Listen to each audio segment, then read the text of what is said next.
Om Sadashiva Samarambam Shankaracharya Madhyamam Asmadacharya Paryantam Vande Guru Param Ishvaro Guratmeti Murti Beda Vibhagine Vyomabda Vyapta Dehaya Dakshinamurtaye Namaha Sava Vedanta Sedanta Gocharam Tamagocharam Govindam Paramanandam Satguru Pranatoshmaham Om Shanti Shanti Shanti Om Namastê.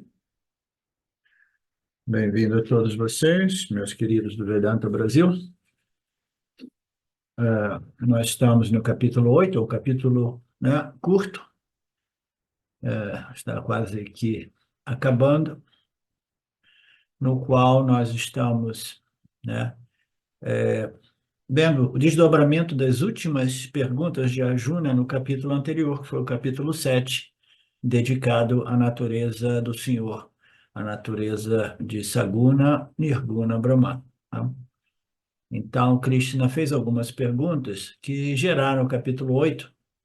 Entre elas, a mais importante, na qual esse capítulo se baseia, é a questão do tipo de pensamentos que nós precisamos desenvolver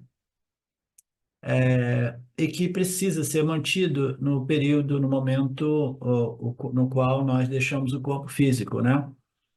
Então, no período da morte, no momento da morte, vai contar muito, né, os pensamentos registrados na nossa mente subconsciente.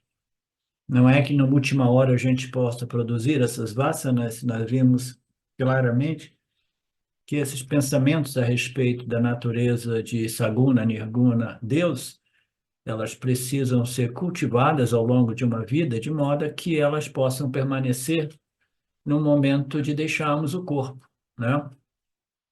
E nós vimos os benefícios, né, de uma mente na qual essas vasanas espirituais, esses vritis, esses pensamentos a respeito da natureza de Deus, estão firmemente estabelecidos, né? Nós vimos algumas das vantagens e isso também nos conduziu ao conceito do Krama Mukta, porque o Krama Mukta é uma condição de liberação na qual o indivíduo ainda deixa o corpo como um, um sadhaka, né? Um niskama sadhaka que adora Ishvara,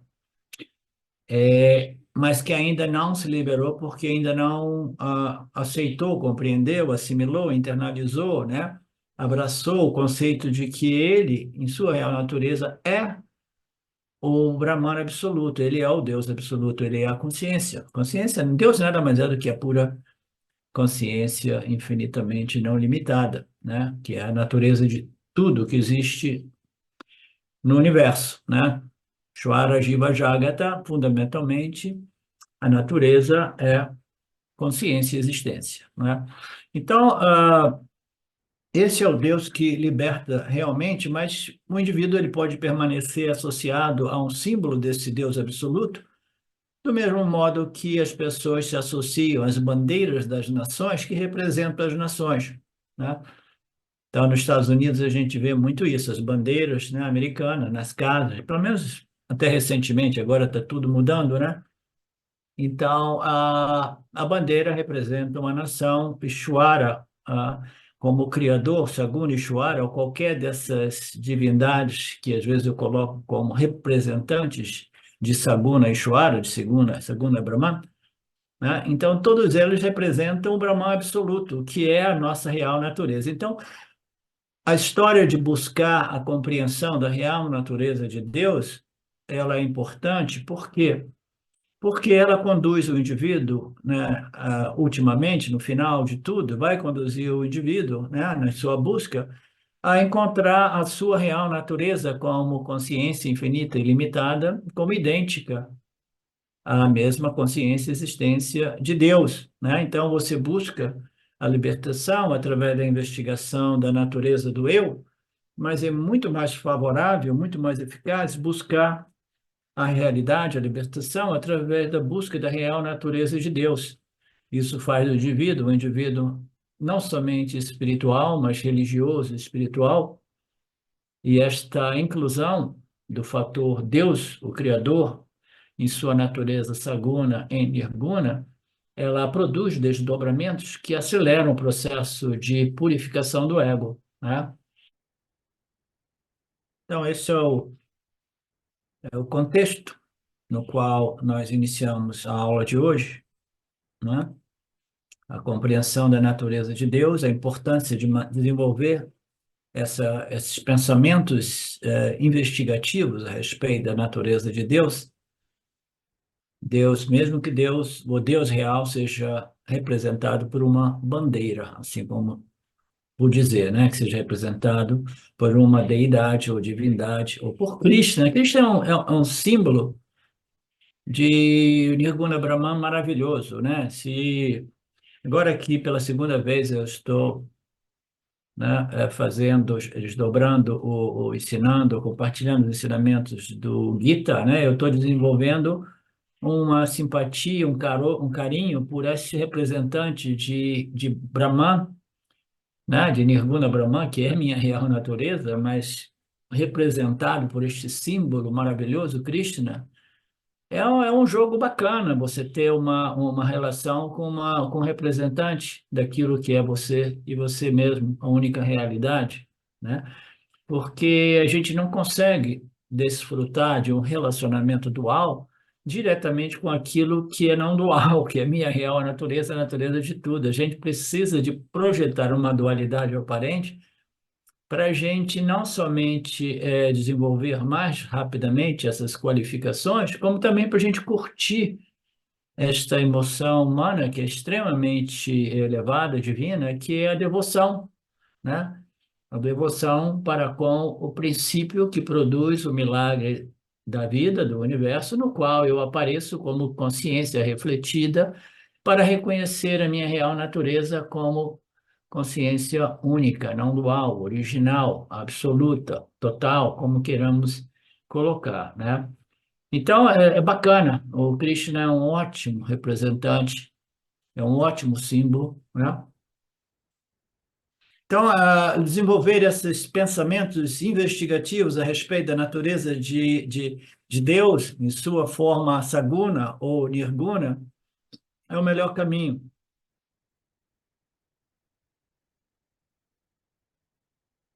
Você se torna um bhakta yukta, com total devoção para com o Senhor, com intenso desejo para alcançar a compreensão da sua unidade com o Senhor, para alcançar o Senhor, para alcançar a compreensão da sua unidade com o Senhor, né? A onda, imaginemos uma onda, ela se sente separada do oceano, né? Aí ela alcança, né, a unidade com o oceano. Ela não alcançou, ela se realizou.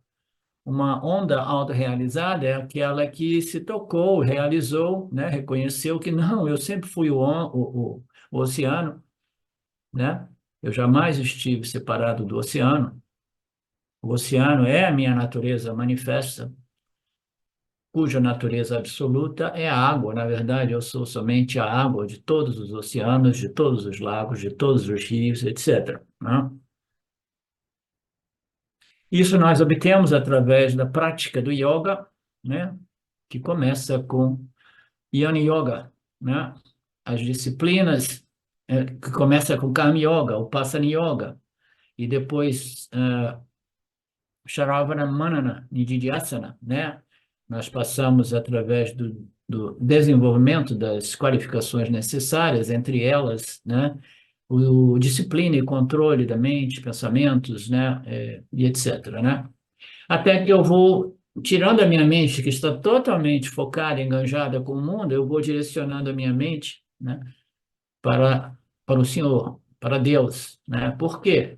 Não porque eu seja um fanático cego, sem nenhuma compreensão. Não, eu quero realmente compreender a natureza dessa coisa que é o mais sutil e sutil, Eu ouvi dizer que a minha própria natureza, mesmo que eu desenvolva inicialmente uma dependência para com Saguna Brahman, mas eu sei que o meu objetivo é total independência através da compreensão de que eu sou a natureza de Saguna Brahman, eu sou a natureza de Krishna, de Saguna Krishna, cuja real natureza é Nirguna Krishna, né?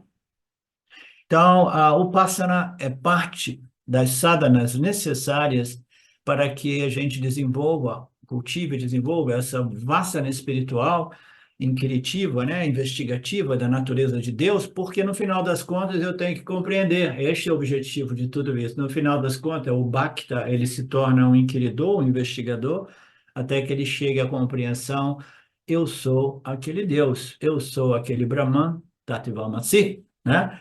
Eu sou, né, aquela consciência, existência, a natureza de Ishvara, Jiva e Jagata. Eu sou Brahman, né?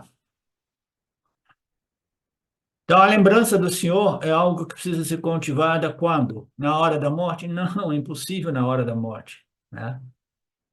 Não existe resultados instantâneos, ninguém consegue driblar ou enganar o sistema, né?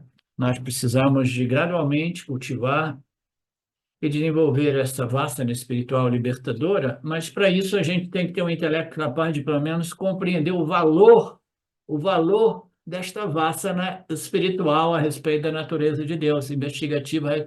Se você não tem um valor por alguma coisa, sua mente não vai ser direcionada àquela coisa. Por isso, nós dizemos frequentemente que o primeiro passo é desenvolver um valor, né, pelos ensinamentos revelados pelo Lorde Ishvara, né? Porque se você não compreender esse valor, você não vai obter a força e a disciplina necessária para nadar contra essa corrente de ignorância espiritual que assola a humanidade nos dias de hoje, né?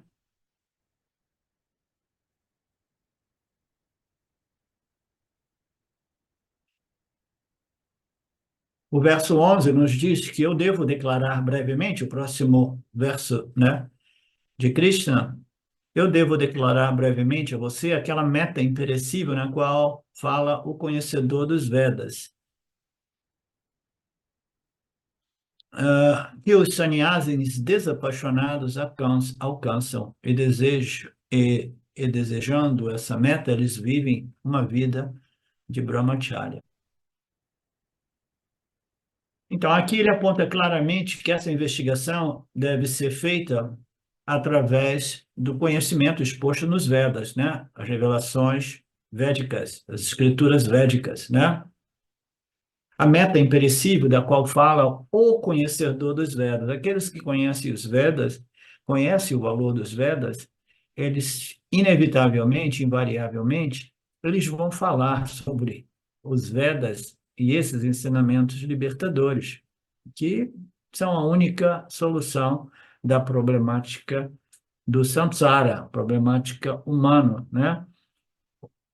Então, eu devo declarar brevemente aquela meta. Que meta é essa? A meta é a compreensão espiritual da real natureza de Deus, a compreensão do espírito por trás da matéria, a compreensão de que tudo somente é esse princípio mais sutil do sutil, mais invisível do invisível, que é a consciência. E essa consciência eu experimento no âmbito da minha natureza humana, como que a capacidade de testemunhar, né, os fenômenos no meu meio ambiente. Então, essa consciência, que é o princípio Deus, o princípio Espírito, o princípio consciência, existência, brilha na minha mente, né?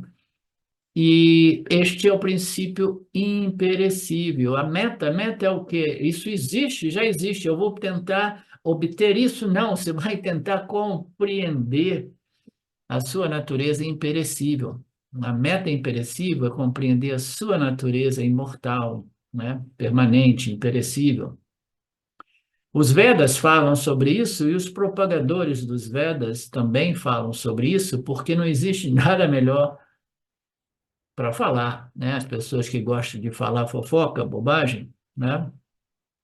Porque elas desenvolveram vritis, cultivaram vasanas, impressões mentais mundanas que estão, né, assolando, né, saturando a mente consciente e inconsciente. Então, infelizmente, todo aquele material, toda aquela impressão, ele precisa ser, né, substituído por tendências, impressões, né, védicas vedânticas, né, impressões religiosas e espirituais, para que o indivíduo comece a pensar e falar mais sobre aquilo que realmente liberta o indivíduo da problemática do samsara.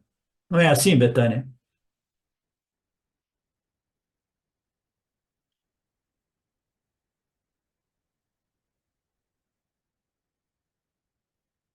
Os sannyasis desapaixonados estão falando de nós, do Vedanta Brasil, né? Os sannyasis apaixonados. Mas que tipo de sannyasis nós somos? Nós somos sannyasis que vivem no mundo, né? Nós somos os grihastas, né? Que vivemos no mundo, mas com um espírito de total desapego ou despaixão, né? Eu estou me desapaixonando do mundo, né? Eu estou simplesmente, né, compreendendo que esse mundo não irá me salvar, né? Estou desenvolvendo um desapego e um desinteresse natural das coisas do mundo, sem negligenciar a minha interação com o mundo, porque do Vedanta Brasil nós somos uns sannyasis diferentes. Nós permanecemos enganjados como bons grihastas, exercendo alguns papéis, mas ainda assim sabendo e que nenhum daqueles papéis, nenhuma daquelas ações podem produzir um resultado ilimitado. Limitado e infinito é a minha meta, é a minha real natureza. E esta é a meta imperecível a qual o Krishna fala neste verso.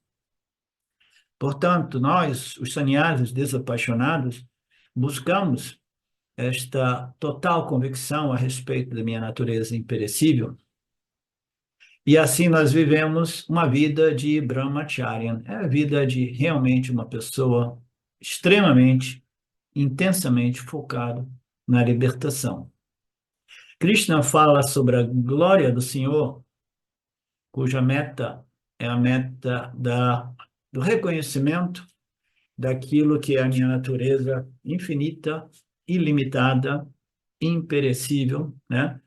Na qual todos os propagadores do Vedanta, né, falam. Portanto, este destino, os aprendizes dos védicos, né, dos especialistas nas escrituras, né, significa a realidade absoluta do Mandukya. Mundaka fala sobre isso, a realidade última. Ele utiliza o termo aksharam, né, aquele pelo qual se alcança o imperecível, né? Assim, essa palavra aksharam significa o imperecível, o meio infinito, que significa a única fonte de segurança, a única fonte de felicidade, a única fonte de plenitude. Ok. Então, nada é possível sem realmente o contato com as escrituras. Aí a pessoa diz assim, mas que é isso? Tem tanta gente aí no mercado espiritual falando grande, dizendo isso e aquilo, babá, babá, sem jamais ter contatado as escrituras. Vocês não acreditam em mim porque pensam que eu sou fanático pelo Vedanta, mas quase todas essas pessoas, elas misturam fragmentos de sabedoria com um monte de bobagem, um monte de ignorância. Em alguns casos, né, as pessoas elas têm, de repente, 5% ou 2% de sabedoria espiritual e 95%, 98% de bobagem. Em alguns casos, um pouco mais de conhecimento e sabedoria, mas quase tudo é simplesmente falso, né? Então, sem o estudo, né, consistente, né, com a ajuda das escrituras e do guru, é quase impossível você realmente se libertar do samsara. Você precisa compreender essa fonte de segurança, de estabilidade, de paz, né?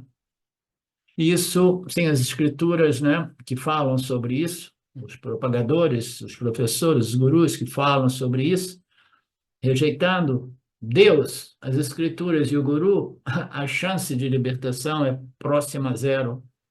Rejeitando Deus, as Escrituras e os Gurus, a chance é quase zero. Então, literalmente, essa palavra significa sannyasa. Sannyasa representa aquele que busca esta libertação espiritual, o objetivo espiritual, obstinadamente. Obstinadamente é uma palavra forte, né? Mas eu posso dizer para vocês, por experiência direta, que se torna uma obsessão, no final das contas. Quando a sua compreensão vai ficando sempre mais clara, sólida e profunda de que nada nesse mundo vai realmente te resolver, te realizar, te satisfazer, te pacificar. Na medida que isso vai ficando mais claro e mais claro e mais claro, você vai valorizar mais e mais e mais esta realização espiritual com a ajuda das escrituras e do guru. E aí o que que vai acontecer? Você começa, né, como eu costumo dizer, a apostar todas as suas fichas na auto-realização, no autoconhecimento. Por quê? Porque eu compreendi o valor, né, que essa busca espiritual e esta realização espiritual nos concede, que é a real segurança, paz, né, e satisfação, né, alegria, né. Paz é a palavra que mais exprime a situação de uma mente autorrealizada, né? Mas isso vai crescendo, o valor vai crescendo, e aí a gente vai, né, desconectando a mente do mundo e trazendo a mente para essas escrituras que exploram, que investigam a real natureza de Deus, né? De modo que eu possa, né, estabelecer a minha identidade em Deus como Deus, em Brahman como Brahman. Essa se torna uma minha prioridade, né? Uma obsessão, uma obstinação. E a gente, quando vê, a gente não quer saber de mais nada nesse mundo, né? Mais ou menos como aconteceu, exatamente como aconteceu comigo na época que eu estava querendo até abandonar a minha vida e morar debaixo de uma ponte lá nos Estados Unidos para continuar fazendo esse trabalho de investigação.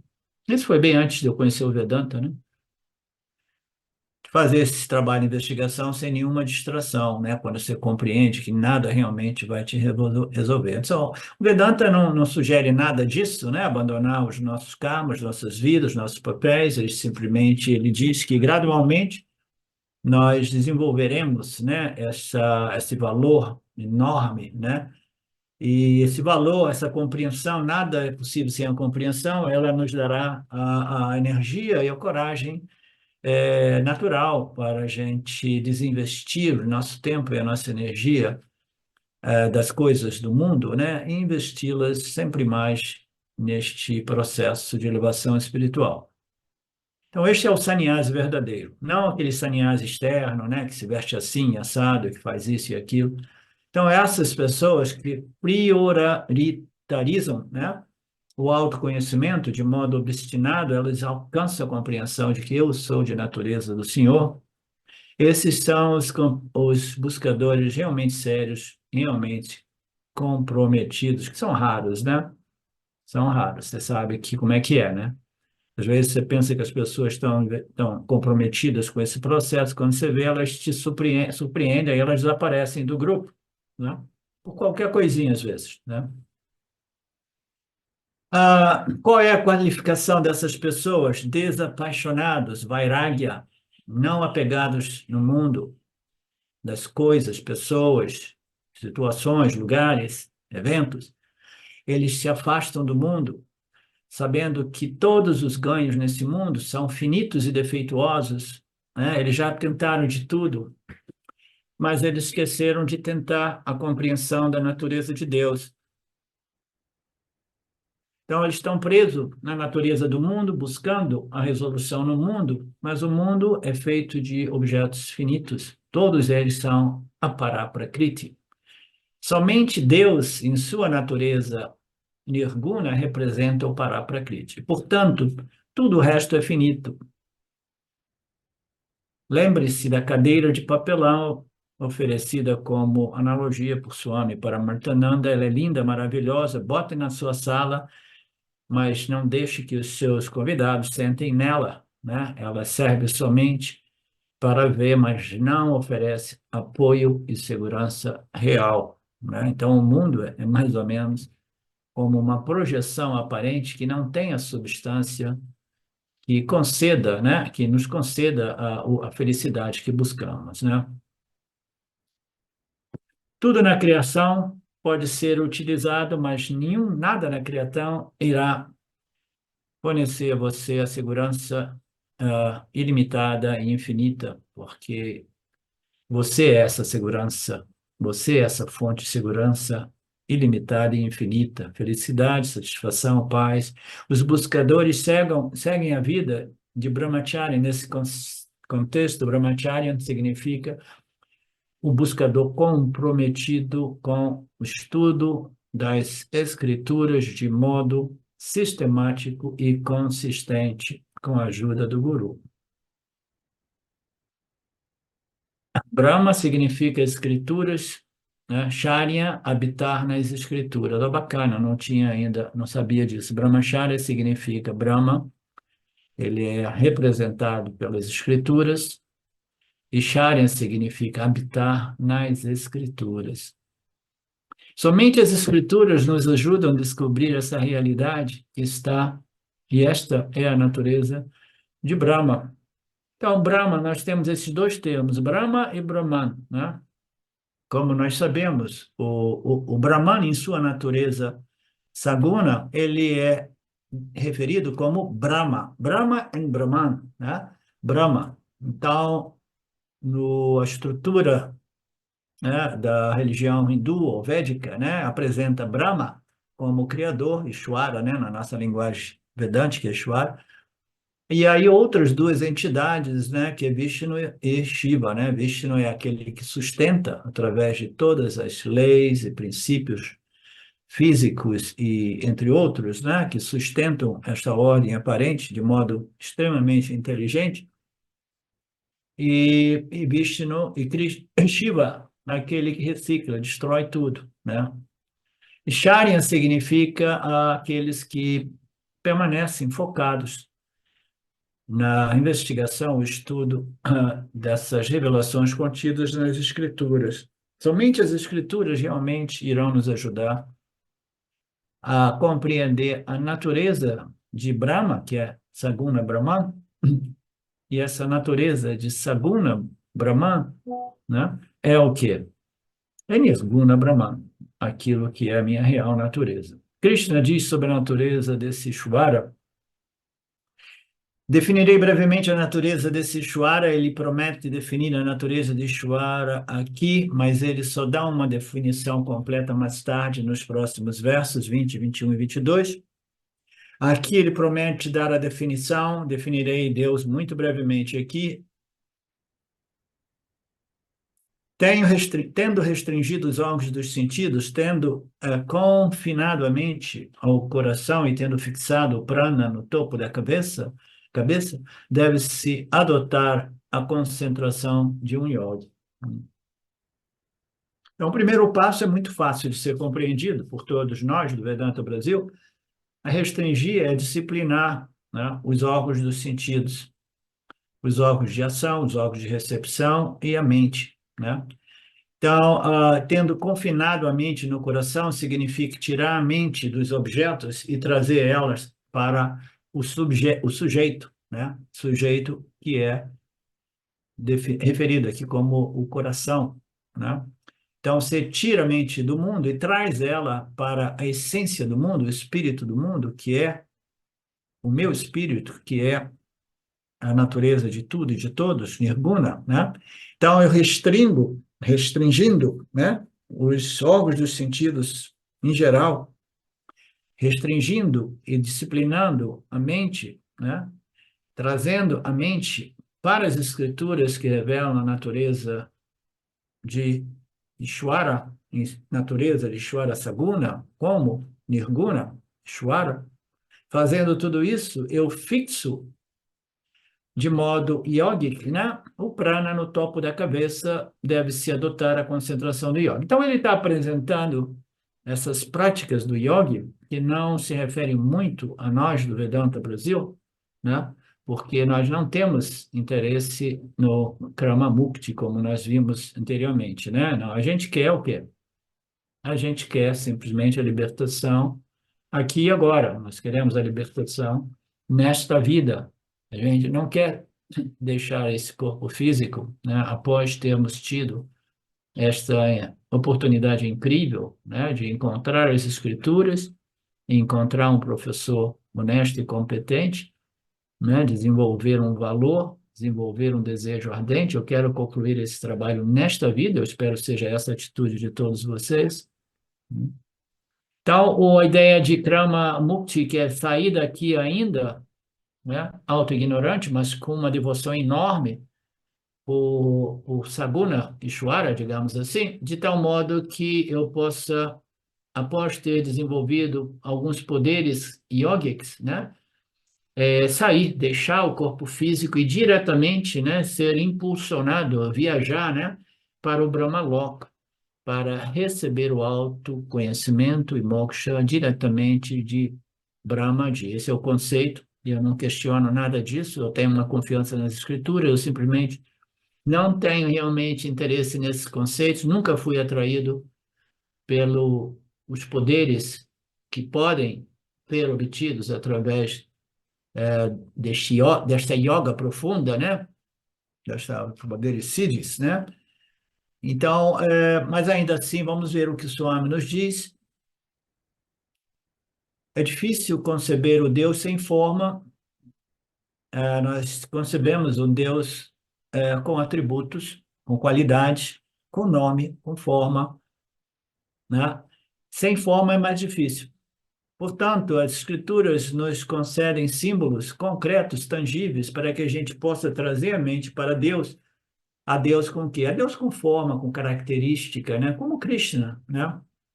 A gente quer fazer um Upasana, isso ainda é um desdobramento do capítulo sobre o Upasana, né?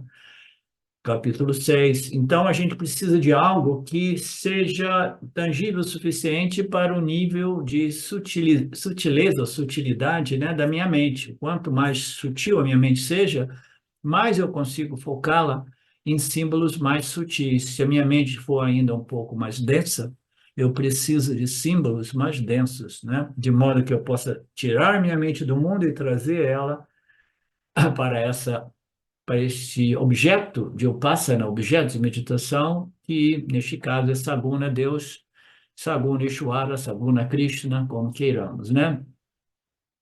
Então, um símbolo concreto facilita esse trabalho no início, mas no final das contas, nós temos que abandonar esses símbolos mais concretos e utilizarmos, né, as declarações finais védicas contidas nos Upanishads e começar a focar até que a gente possa extrair clara e internalizar profundamente o significado dessas declarações de identidade, como Aham Brahmasmi, eu sou essa consciência, existência infinita e ilimitada, eu sou o espírito de tudo e de todos, né?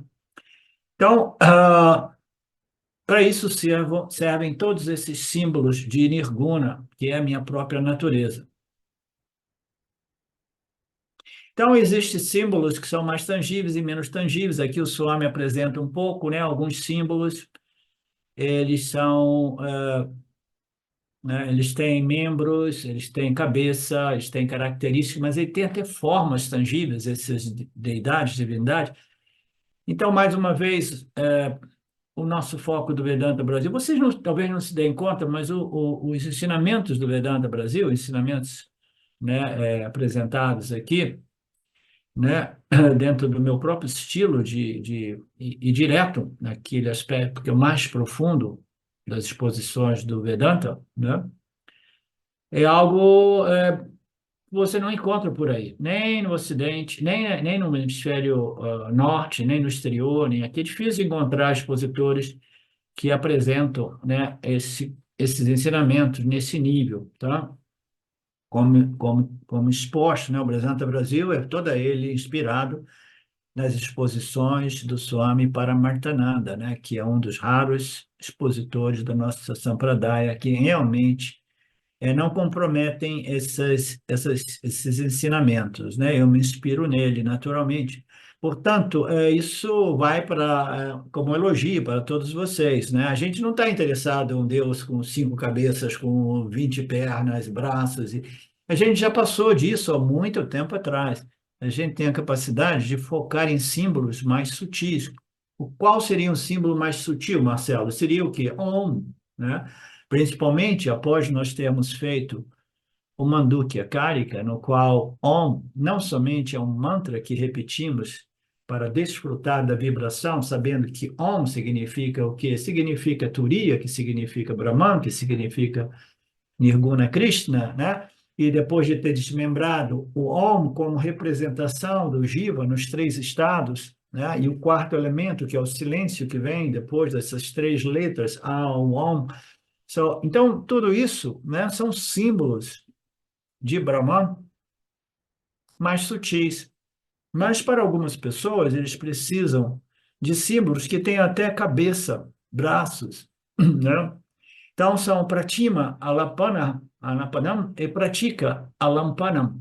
Então, são símbolos mais tangíveis, mais grosseiros, mais concretos e outros mais sutis, né?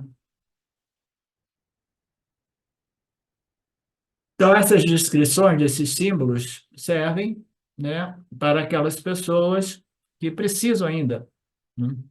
Aí ele fala aqui sobre uma passagem de um texto, né, Vishnu Sahasram Stotram. Sim, esse é um texto que alguém me sugeriu. Existe uma floresta de gemas e pérolas puras em uma região semelhante à Via Láctea. Ele era escuro como a nuvem, vestido de seda, vestida. Então, eles apresentam, né, esses conceitos, né, até mesmo de localização desse símbolo de Deus, né? Uma floresta. Você encontra isso numa floresta, né? Existem gemas e pérolas dentro dessa floresta, né? Floresta é um bom símbolo porque é muito fácil a gente se perder na floresta, né? Então, a floresta é um símbolo do samsara, é muito fácil a gente se perder no samsara, né?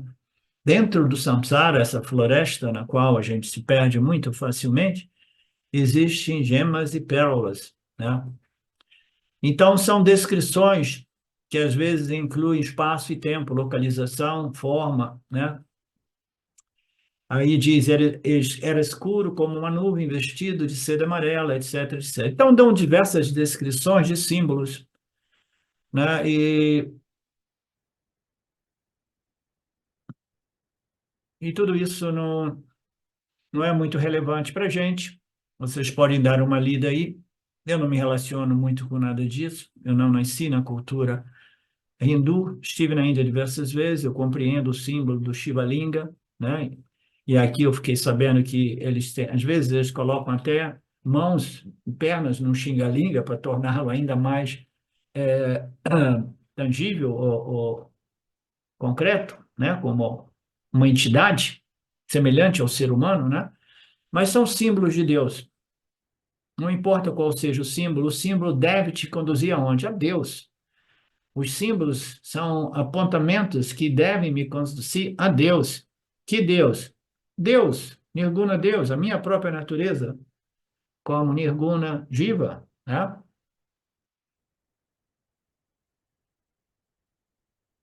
No Katha Upanishad, o Katha Upanishad também apresenta o Omkara, Om, como um ótimo símbolo, um símbolo mais sutil. Essa sílaba representa o Supremo Brahman.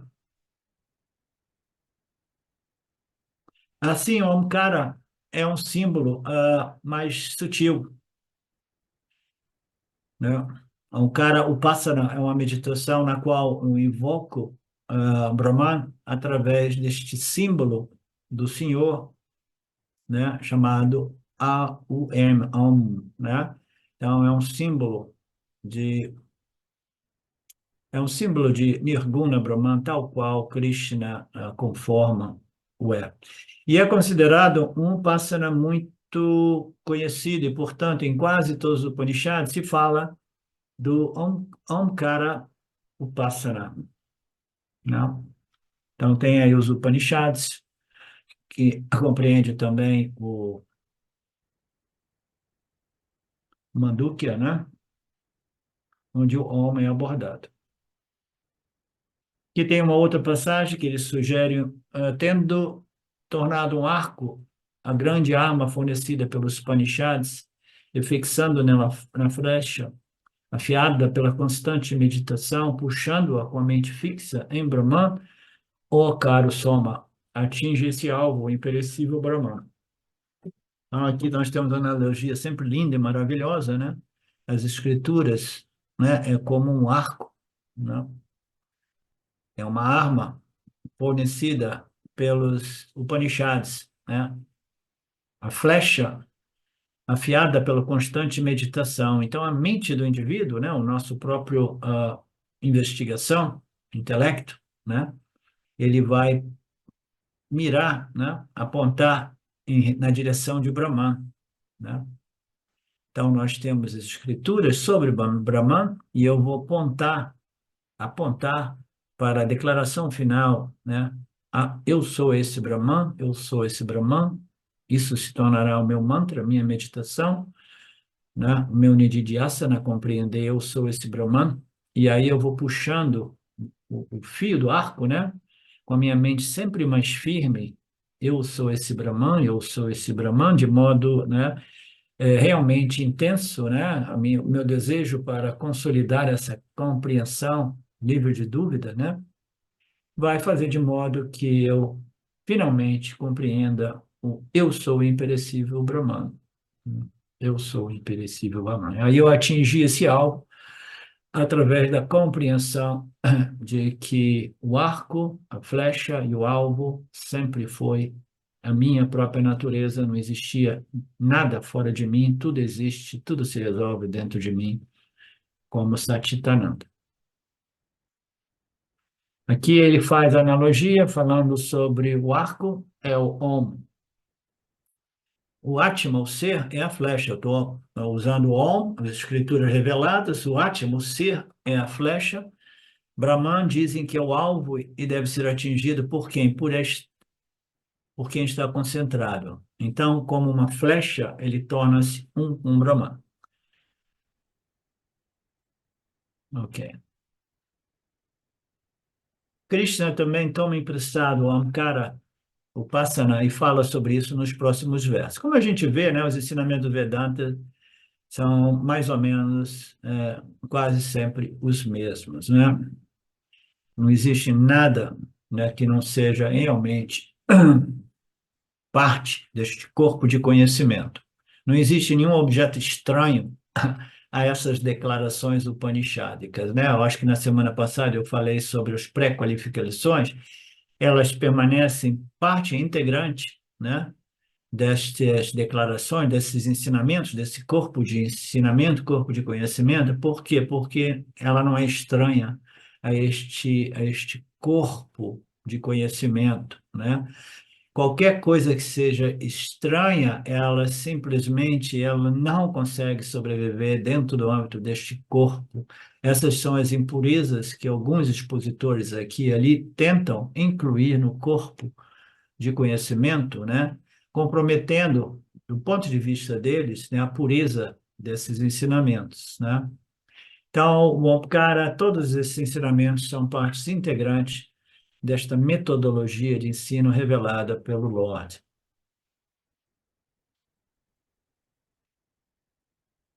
E quando Krishna fala aqui sobre o Ankara Upasana, lembre-se que essa é simplesmente um exemplo dado, não é obrigatório que todos nós do Vedanta Brasil tenhamos que fazer o Ankara Upasana, se alguém se sente inclinado, que o faça, né?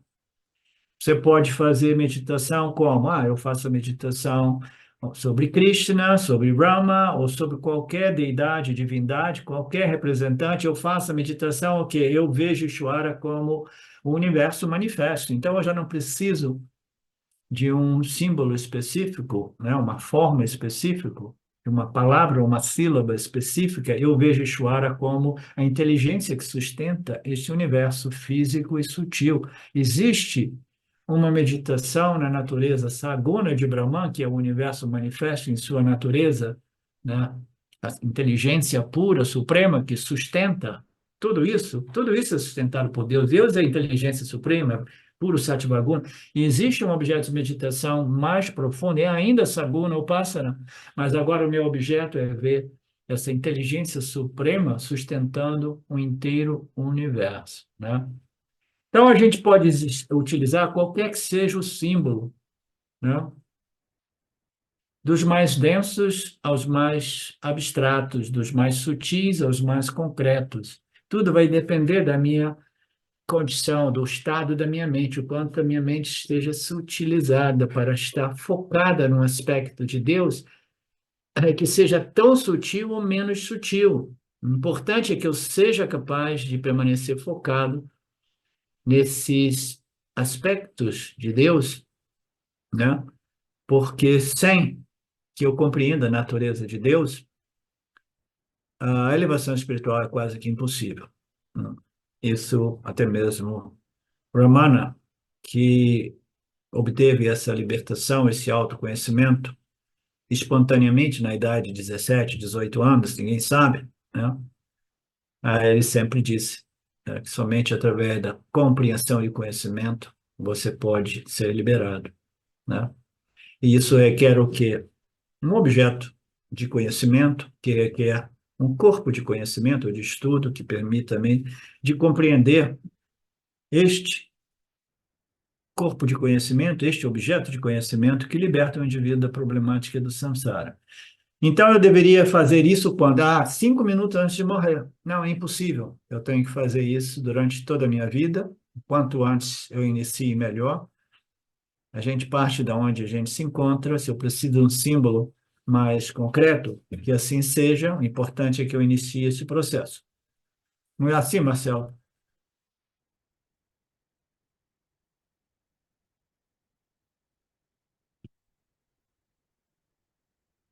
Então, nós retiramos a mente, os órgãos dos sentidos do mundo, né? Agora, amanhã, semana que vem, mês que vem, ano próximo, até chegar a hora da gente deixar esse corpo físico.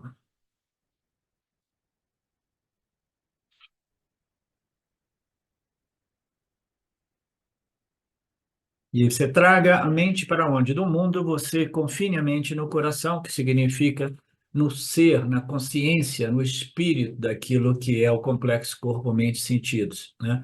Você restringe, né? Você educa, né? Vem educando, disciplinando, né? Direcionando a mente, tirando ela do mundo e concentrando na sua real natureza, o espírito de tudo e de todos, aqui referido como o coração, né? E você visualiza o Senhor como essa natureza que reside no seu próprio coração, né, que é de natureza Satchitananda. Shankaracharya, em um verso de oração conhecido como Shiva Shankara Astakam, são 8 versos. Ele ora ao Senhor dizendo: Ó Senhor Jiva, conquistador até mesmo de Yama, quando estou em meu leito de morte, sofrendo de doenças, e Yama Kinskaras estão usando palavras rudes e me batendo, por favor, venha com uma e dance em minha frente. Ele vem com tudo aquilo que é necessário para aliviar a dor, né? Do ataque que ele está sofrendo, né? Dessas forças da ignorância, né? Yama Kinkaras, né? Venha me consolar, venha suavizar a minha mente, porque, né? O meu objetivo sempre foi, né? Você. Então, no meu leito de morte, não tem nenhuma dúvida, né? De que a gente vai contemplar aquilo que sempre ocupou as nossas mentes, né? Aquilo que predominantemente ocupou as nossas mentes. A morte é colocada como algo realmente muito adverso, temeroso, né? Terrível, né? Porque as pessoas acham que a morte é o fim de tudo, é o fim da minha existência, né? Etc, etc, né? Então, não existe adversidade maior do que a morte do corpo físico para o Aniane, né? Então, quando eles se sentem ameaçados pela morte, eles piram, né? Propriamente dizendo, né? Como, né? A esposa lá do meu irmão, né? E aí eles ficam muito assustados, muito desesperados, perdem a discriminação, né? Perdem o discernimento, a força de vontade e simplesmente, né? Elas perdem totalmente a capacidade de aproveitar aquele momento de partida, né? Com o coração alegre, satisfeito e grato pela oportunidade que nos foi dada, né? A vida é uma escola e a gente vai receber um outro corpo em algum local, em algum espaço-tempo. Ok.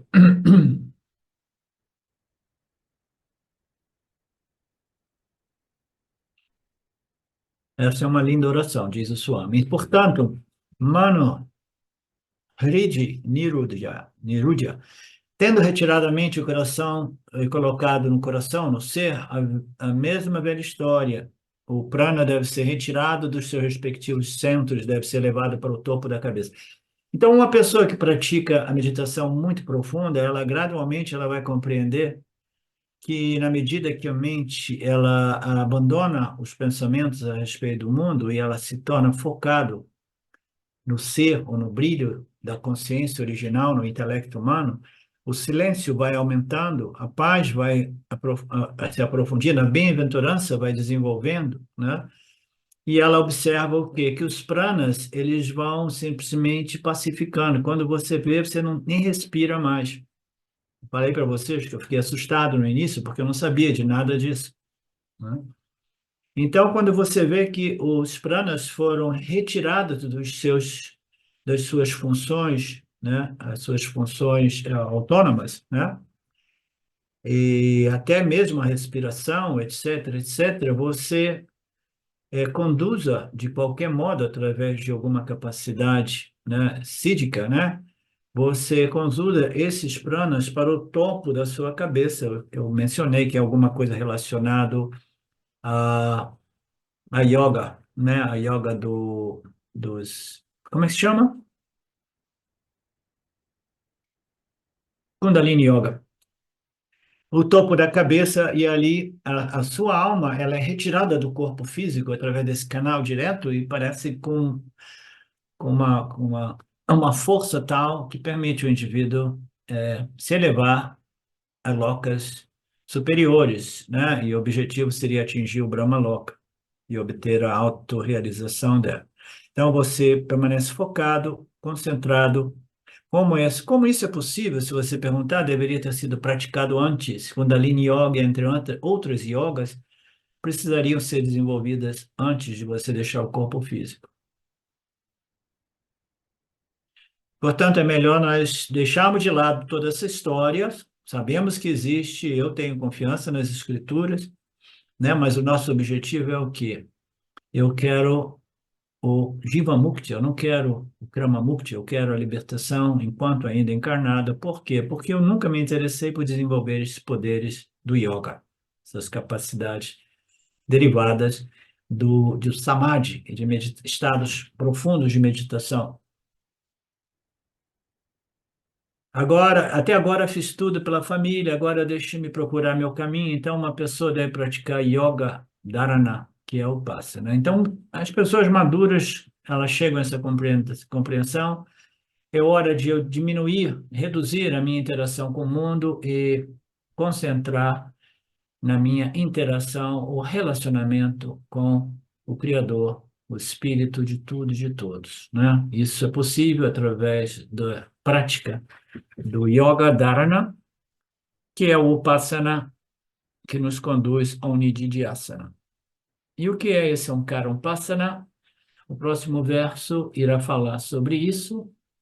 Om Purnamada Purnamidam Purnamudachyate Purnasya Purnamadaya Purnamevavashishate Om Shanti Shanti Shanti Om Namastê. Olá, queria trazer aqui para vocês o quanto eu tenho me beneficiado dos ensinamentos do Vedanta. Esses ensinamentos do Vedanta, eles mudaram a minha vida, o meu estilo de vida, né? A partir de uma compreensão sobre Jagata, o mundo, sobre essa pura inteligência, Ishvara, sobre o Jiva, né? A mente, o funcionamento, sobre a aplicação do Karma Yoga diariamente na vida, o quanto isso beneficia a purificação da mente, né? Para poder daí acessar aquilo que é mais valioso. Aliás, eu diria sem valor estimável, inestimável, né? Uma riqueza profunda, que é a compreensão sobre os ensinamentos de Satya, a consciência, a existência ilimitada que sou. Bom, eu sou uma aluna de Vedanta, desse grupo, Vedanta Brasil, que iniciei a jornada, estou no começo da jornada, mas essa jornada seria impossível sem o apoio diário de um professor qualificado, o professor Arlindo Nagar, nosso professor, que dedica a sua vida, que dedica as batidas do seu coração exclusivamente para o ensino do Vedanta. Ele gosta de usar a frase o coração que se doa recebe. Então ele é esse coração que doa. E aí a minha pergunta e o meu convite é: e você? Tem se beneficiado também dos ensinamentos, da compreensão, da clareza desses ensinamentos que são trazidos para nós? Sim? Se sim, o coração que doa recebe. Então o convite é: se você se beneficia, você pode também fazer uma doação. Essa doação, ela é necessária, apropriada, para a manutenção, né, desse ensinamento vivo diariamente para nós. E é um convite para que a gente possa nutrir esse grupo com o dar e o receber. E se você se beneficia, tenho certeza, qualquer valor mensal é suficiente. É o valor que o seu coração sentir, mas é um valor apropriado.